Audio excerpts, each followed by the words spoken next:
In this video, I'll be reacting to one of the early uploads from the YouTube channel, The Game Theorists, and I hope that you also like their videos as well because I'm a huge fan. If you do like their videos, please consider to go there, drop off there and just say hi. And if you do like my videos, please consider to like, share, and subscribe, and comment down below to share your thoughts. Thank you so much. Let's start. Awesome.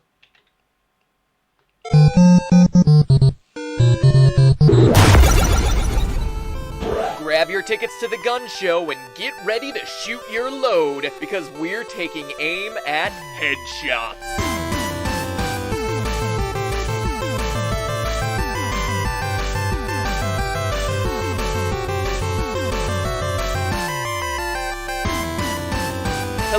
I always like the starting part, the intro. It's always amazing. Hello Internet, welcome to Game Theory. Hello! The show that is quite literally this week, blowing minds. Today we're continuing the 1-year anniversary countdown with my 4th favorite user-submitted topic, sent in from Jerry. Yeah, Jerry Seinfeld. I mean, he didn't include his last name, and his signature was actually in some sort of foreign alphabet, but I'm just guessing that's for privacy. I'm sorry. That was in Korea, that's in Korea. Sort of for... Chuchin-san. Chuchin-san, yes. Chuchin-san.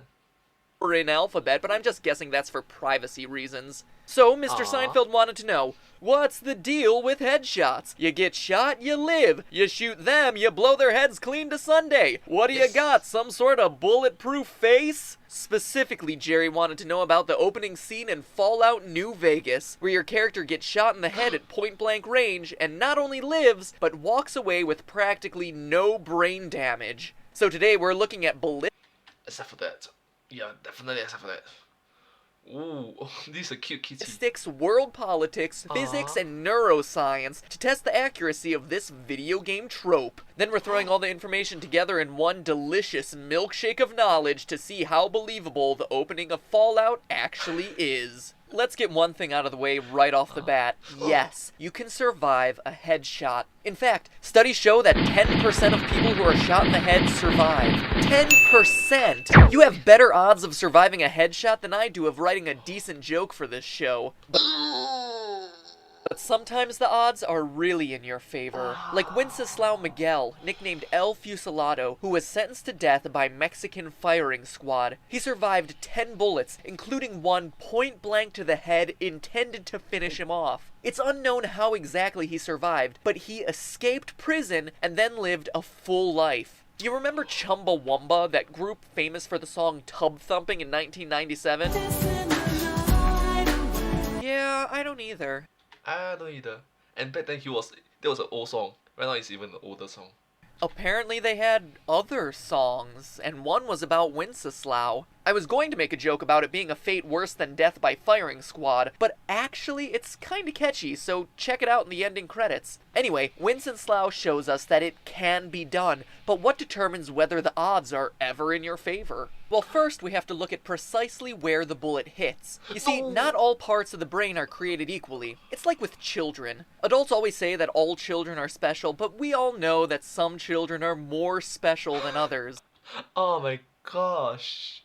And when it comes to survival, certain parts of the brain are much more important than others. Specifically, the thalamus and the brainstem. Think of the thalamus as an old-school telephone operator, taking in all incoming sensory information and relaying it to the correct higher-level processing centers. The brainstem then acts like the actual telephone lines, transmitting information to the brain and then back to the body. These two deep brain structures are the most essential for basic functioning. Sure, all the rest of the brain is important, but you can survive without a lot of it. Need proof? Take for instance the story of Phineas Gage, who, while working on a railroad tamping down blasting powder, set off an explosion that shot a metal bar through his head, destroying the left frontal lobe of his brain. Physically, he was fine, perfectly normal in fact. What was affected, though, was his personality. The once hard-working, responsible, and respectful Phineas became a completely different person, becoming impatient and unpredictable, as the bar had destroyed the part of his brain associated with inhibition. People who knew him described him as no longer Gage. Then there are the cases of Clive Waring and patient HM. Both men lost their hippocampi, the part of the brain which transfers short-term memories into long-term storage. As a result, they were both left with anterograde amnesia, meaning that they were unable to form new memories, like a real-life memento. For Clive, the only person he remembers, and will remember, is his wife. I remember this.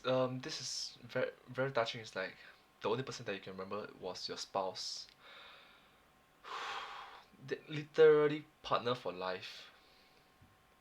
I'm going to see your sister, Adele. Her daughter's got married recently I see. in New Zealand. Ah, And so they're having a party. funny how the ladies acquire a different title when they get married. Do you know who I'm going to see tomorrow? Buckingham Palace. No, really guess. I Do you, don't know. you don't know? Mm. Adele. Oh, I see. Do you know why I'm going? No.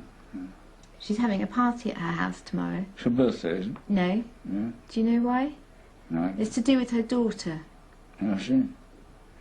Do you know Why? why her daughter's having a party? No.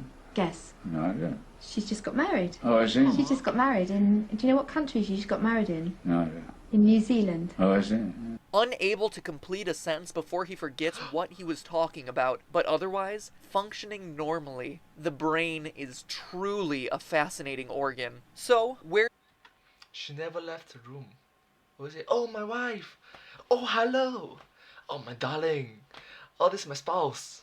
Oh, this is my partner. She never left the room. Right, what is this?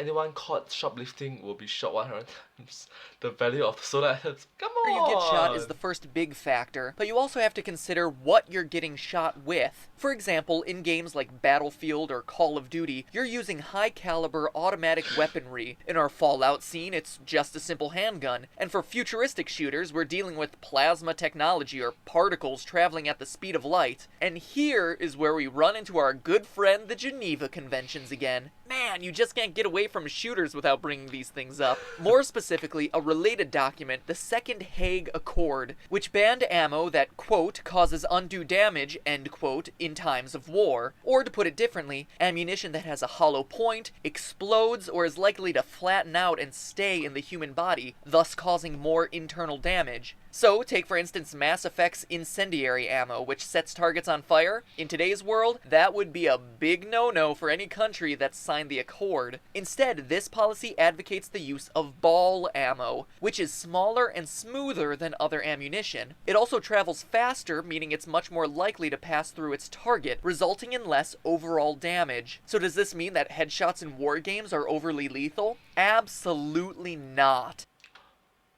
What? But it does provide some evidence for how our character from Fallout might survive. First, consider the army game. The guns you use in games like COD or BFF3 are larger and use higher caliber ammo. Caliber is a measure of the diameter of a bullet. Oh, until now I still really don't know. So caliber is the diameter of the bullet. So a higher caliber means a bigger bullet and thus more damage.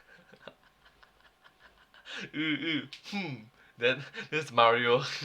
I mean, look at some of these things. They're bigger than my unspecified body part. Now, My gosh, he looks so young, MacPad, he looks so young. See, he looks so young compared when he is right now. Now compare that to Benny's weapon here. For those of you who haven't played the game, his gun is named the Maria. It's a 9mm pistol. My gosh, seriously?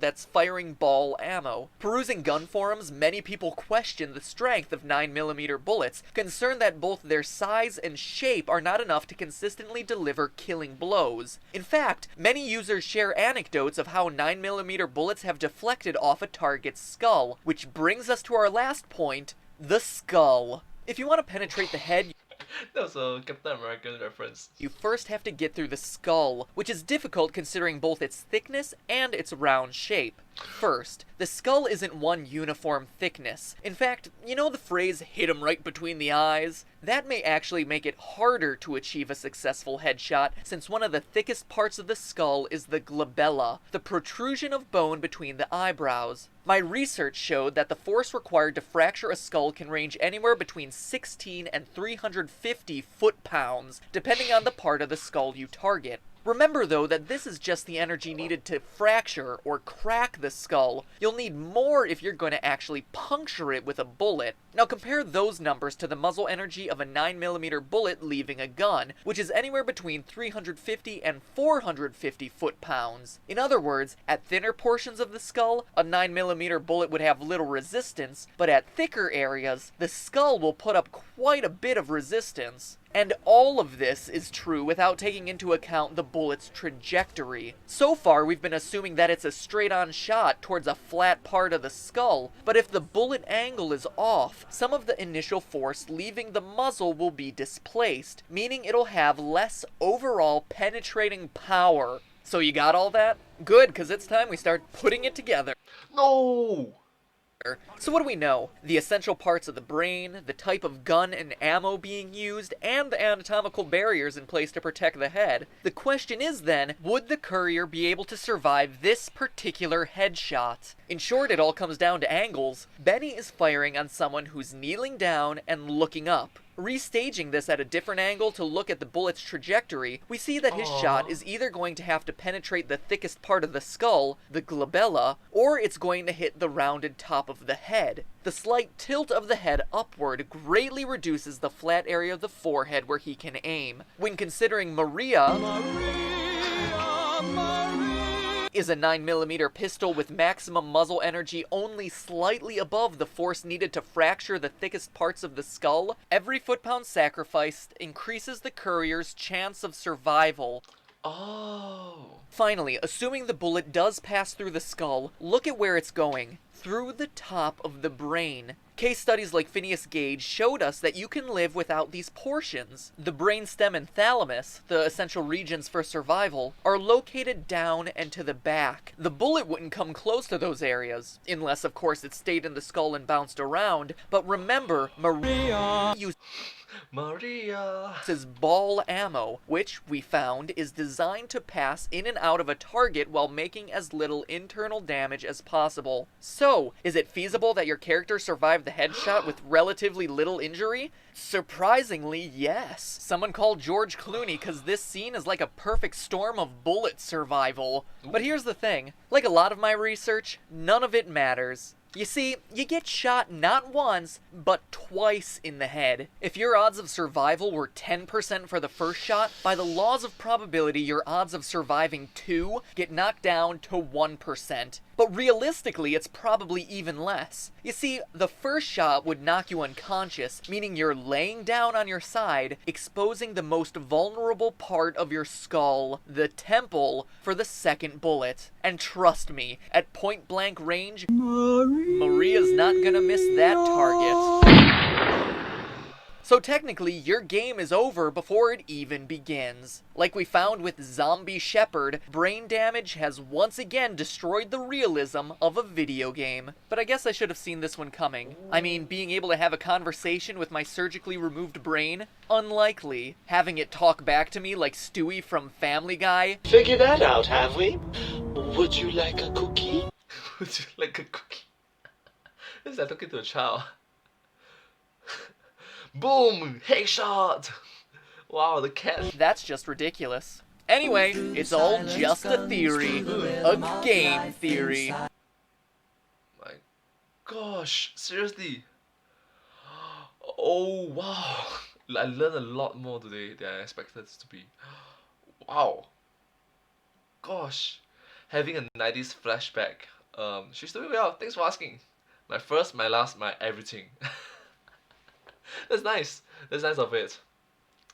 Anyways, thank you guys so much for watching this video. If you do like this video, just go there and just hit over and say hi for me. If you do like my videos, please consider like, share, subscribe, and comment down below. And well, thank you, the viewer. Thank you for for watching this video. And bye bye. Thank you so much.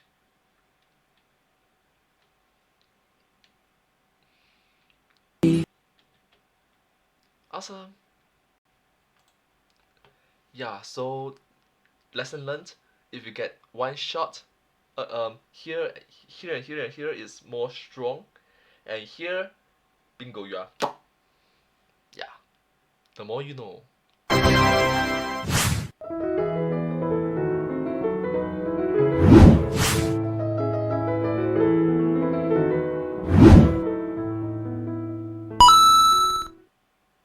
So here will be GG, remember?